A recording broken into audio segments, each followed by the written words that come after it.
Have you prayed for healing that never came? Have you asked for deliverance and you've not been freed? Stay tuned. Things are about to change. Ever since I was a little girl, I've had a lot of fear. In fact, when I went to John, I said to him, "Oh, this is going to be a hard one." I felt like, these are our loyal friends and they've abandoned us.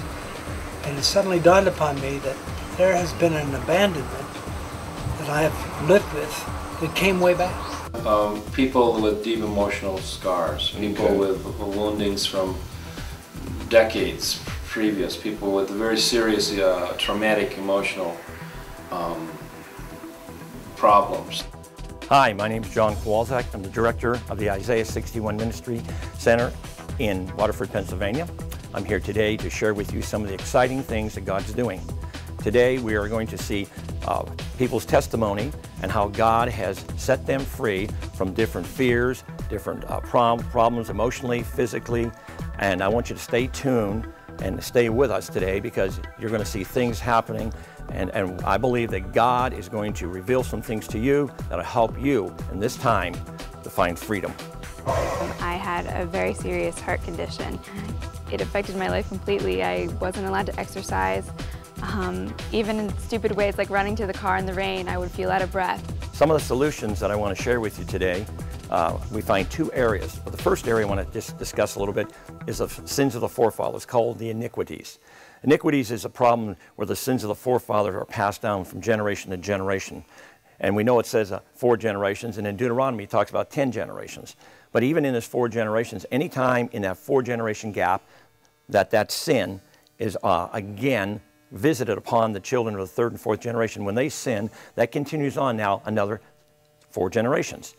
So today we're finding out, I should say, that God is showing us and giving us tools to deal with these problems because Jesus was bruised for our iniquities.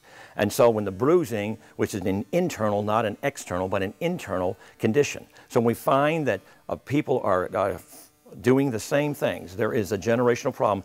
Father does this, the son does this, the next one does it. When we see those problems in, we know that they're the sins of the forefathers, and we start finding the root cause of those problems. Since Jesus has already paid the price for those problems, we now appropriate what he has done, just like in salvation or healing physically, and we start applying what he's accomplished and start taking responsibility for the sins of our fathers. And when we take that responsibility, God begins to move because in his word we are freed from the iniquities because Jesus took those iniquities.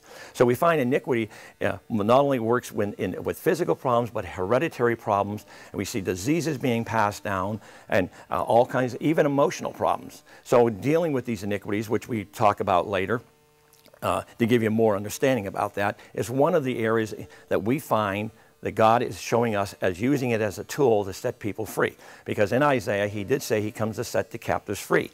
And so if you're in captivity, this is one of the areas that you might be in captivity to. Now the next part is the part of the emotional problem, which is passed down, or not even passed down sometimes, but the emotional problem can come from abuse. It can come from a trauma. It can come from different ways, and how we deal with that pain, that grief, and that sorrow. But again, if we go back to Isaiah 53, again, not only the iniquities, but he took upon himself the bruises, the grief, the sorrow, and the pain. So all this is already accomplished. Now we need to appropriate and learn how to appropriate it so that we can find the freedom that God has given to us. When our soul is not in line, it cannot prosper, according to 3 John 2.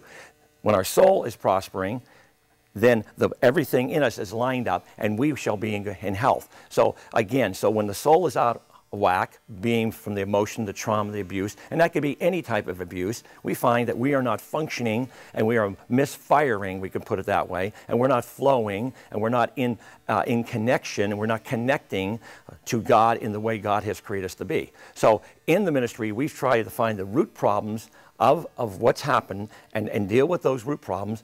And the people's testimonies that you have just seen are people who we have dealt with the root problems in their life. So in our ministry, we try to we deal with the root problems, not the fruit. The fruit is the curse. You can see the curse by the manifestation of what's happening in your life. But the real root issue is buried in the ground underneath. And it could be layers and generations, or it can be layers that have happened to you that you come into denial with. So what we're going to do, if you want any further information about what we're doing, please go to our webpage, and there's further information. Possibly there's something that we have that can help you. I would be always grateful that God used him so mightily to go deeper into it and found the real root of the problem. We had a retreat. John ministered the whole weekend and really had a powerful impact on many of our people. Completely healed. Even emotionally, I feel completely healed. And I just feel on fire for God all the time, and I just want to share it, and I can't stop smiling ever. If you believe God wants to help you through the Isaiah 61 ministry, be sure to contact us at either 1-814-796-4200 or at our website at www.isaiah61ministry.net. We have books and CDs to show you that God wants you healed and whole.